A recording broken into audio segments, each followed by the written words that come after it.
भारत के उपराष्ट्रपति एक ऐसा पद जिसके बारे में हम अक्सर ज्यादा नहीं सुनते। पर क्या ये पद सिर्फ एक औपचारिकता है? बिल्कुल नहीं। आज हम समझेंगे कि ये पद हमारे गणतंत्र की स्थिरता के लिए कितना जरूरी है, एक मजबूत स्तंभ की तरह। तो चलिए इस बात को समझने के लिए एक सवाल से शुरू करते हैं।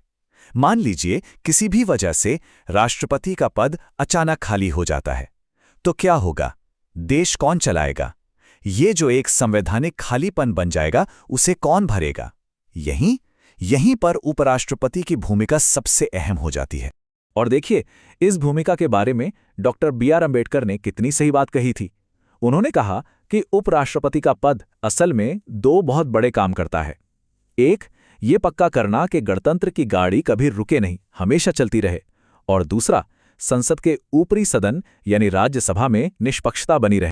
अच्छा, तो चलिए सबसे पहले इसके पहले और सबसे बुनियादी काम को समझते हैं कि आखिर ये पद हमारे संविधान के लिए एक सेफ्टी नेट, एक सुरक्षा कवच की तरह काम कैसे करता है। हमारे संविधान का आर्टिकल 63 बहुत सीधा और साफ है। वो कहता है, there shall be a vice president of India, मतलब भारत का एक उपराष्ट्रपति होगा। ये कोई ऑप्शन नहीं है, ये जरूरी है, अनिवार्य है। और इसका मकसद सिर्फ एक है कि अगर कभी भी प्रेसिडेंट की कुर्सी खाली हो तो देश में कोई कंफ्यूजन ना हो, कोई कॉन्स्टिट्यूशनल वैक्यूम मतलब संवैधानिक शून्य पैदा ना हो। तो अब आते हैं उपराष्ट्रपति की दोहरी जिम्मेदारियों पर। यह कुछ ऐसा है जैसे वो एक ही समय में दो टोपियां पहनते हैं, दो बहुत ही अलग लेकिन दोनों ही बहुत जरूरी भूमिकाएं निभाते हैं। तो वो दो भूमिकाएं क्या हैं? पहली, आर्टिकल 65 के तहत वो है stand by head of state, मतलब वो हमेशा तैयार रहते हैं कि अगर राष्ट्रपति मौजूद नहीं है तो वो देश का नेतृत्व संभाल सकें। और दूसरी भूमिका, आर्टिकल 64 के हिसाब से वो राज्यसभा के एक्स ऑफिशियो चेयरमैन यानी पदेन सभापति होते हैं, मतलब राज्यसभा की पूरी कार्यवाही उनके संचालन में होती है।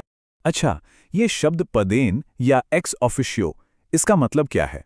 बहुत सिंपल है। इसका मतलब है पद के आधार पर जो कोई भी भारत का उपराष्ट्रपति बनेगा वो अपने आप ही ऑटोमैटिकली राज्यसभा का सभापति भी बन जाएगा।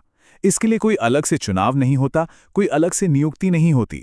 हाँ, लेकिन इसमें एक पेच है, एक अपवाद है। जब उपराष्ट्रपति राष्ट्रपति का काम कर रहे होते हैं, मान लीजिए राष्ट्रपति की मृत्यु, इस्तीफे की वजह से, या फिर वो बीमार हैं, तो उस समय वो राज्यसभा के सभापति का काम नहीं करते। ये लॉजिक भी है, क्योंकि उस दौरान उन्हें राष्ट्रपति की ही सारी शक्तियां और वेतन मिलता है, सभापति का नहीं। तो चलिए अब इस पर आते हैं कि इस इतने जरूरी पद पर कोई पहुंचता कैसे है, इसका चुनाव कैसे होता है। और हाँ, ये प्रक्रिया राष्ट्रपति के चुनाव से थोड़ी अलग है। तो आर्टिकल 66 में इसकी पूरी प्रक्रिया बताई गई है। सबसे पहले तो एक इलेक्टोरल कॉलेज यानी एक निर्वाचक मंडल बनता है। फिर वोटिंग होती है एक खास सिस्टम से जिसे प्रोपोर्शनल रिप्रेजेंटेशन कहते हैं, सिंगल ट्रांसफरेबल वोट के जरिए। ये थोड़ा जटिल लगता है, पर इसका मतलब बस ये है कि हर वोटर अपनी पसंद के हिसाब से कैंडिडेट्स को रैंक करता है। और हाँ, ये पूरी वोटिंग गुप्त होती है, मतलब सीक्रेट बैलेट से। अब यहाँ एक बहुत ही दिलचस्प अंतर है राष्ट्रपति और उपराष्ट्रपति के चुनाव में।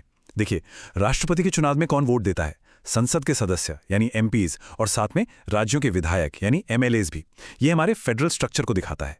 लेकिन उपराष्ट्रपति के चुनाव में सिर्फ और सिर्फ संसद के सदस्य, लोकसभा और राज्यसभा के सभी सदस्य वोट देते हैं, विधायक नहीं। क्यों? क्योंकि उपराष्ट्रपति की मुख्य जिम्मेदारी संसदीय है, फेडरल नहीं। उनका मेन काम राज्यसभा को चलाना है। और चुनाव जीतने के बाद बारी आती है शपथ की।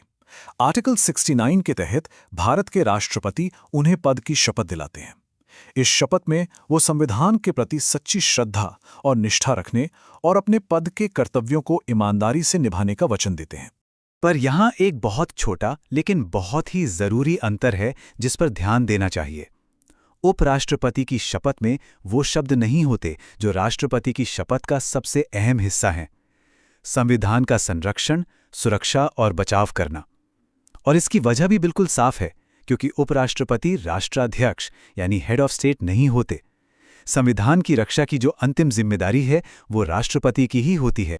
ठीक है, तो अब बात करते हैं उपराष्ट्रपति के कार्यकाल की, उन्हें हटाने की प्रक्रिया की, और अगर पद खाली हो जाए तो क्या होता है इसकी। तो कार्यकाल होता है पूरे 5 साल का। लेकिन यहाँ एक जरूरी बात है, कार्यकाल खत्म होने का मतलब ये नहीं कि कुर्सी तुरंत खाली हो जाएगी। वो तब तक अपने पद पर बने रहते हैं जब तक कि उनका उत्तराधिकारी यानी अगला उपराष्ट्रपति पद संभाल ना ले। ये भी उसी कॉन्स्टिट्यूशनल कंटिन्यूटी यानी संवैधानिक निरंतरता को बनाए रखने के लिए है। अब अगर पद से हटाने की बात करें तो यहां भी राष्ट्रपति और उपराष्ट्रपति में जमीन आसमान का फर्क है। राष्ट्रपति को हटाने के लिए महाभियोग यानी इम्पीचमेंट की प्रक्रिया है, जो बहुत ही मुश्किल और लंबी होती है। वहीं उपराष्ट्रपति को हटाने के लिए राज्यसभा में एक प्रस्ताव पास करना होता है, वो भी एब्सोल्यूट मेजॉरिटी से, और फिर उस पर लोकसभा की सहमति चाहिए होती है। ये प्रक्रिया राष्ट्रपति के महाभियोग के मुकाबले काफी सरल है। और अगर पद अचानक से खाली हो जाए तो देखिए, राष्ट्रपति का पद खाली होने पर 6 महीने के अंदर चुनाव कराना ही कराना है, ये अनिवार्य है। लेकिन उपराष्ट्रपति के पद के लिए संविधान में लिखा है कि चुनाव यथाशीघ्र मतलब एज सून एज पॉसिबल होना चाहिए। कोई 6 महीने जैसी तय समय सीमा नहीं है। ऐसा शायद इसलिए क्योंकि उनकी भूमिका एक स्टैंड बाई की है।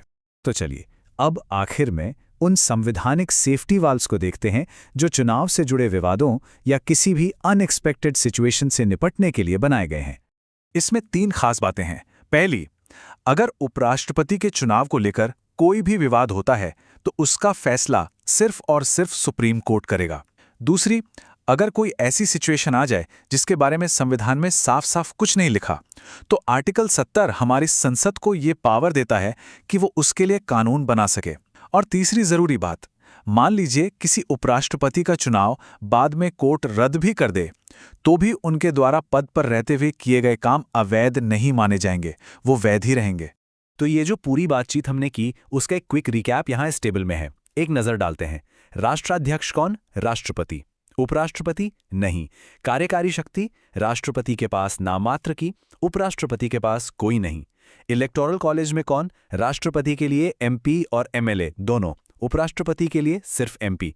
और हटाने की प्रक्रिया? राष्ट्रपति के लिए महाभियोग, उपराष्ट्रपति के लिए राज्यसभा का प्रस्ताव। ये टेबल इन सारे अंतरों को एक साथ याद रखने के लिए एक बेहतरीन टूल है। तो आखिर में क्या कहा जा सकता है? यही कि उपराष्ट्रपति का पद एक संवैधानिक प्रहरी का है, एक सेंटिनल का। ये ना तो पूरी तरह से सरकार का हिस्सा है और ना ही सिर्फ एक नाम का पद। ये वो शांत शक्ति है जो पर्दे के पीछे से ये पक्का करती है कि गणतंत्र की गाड़ी कभी ना रुके और हमारे लोकतंत्र का एक अहम सदन राज्यसभा हमेशा निष्पक्ष होकर अपना काम करता रहे।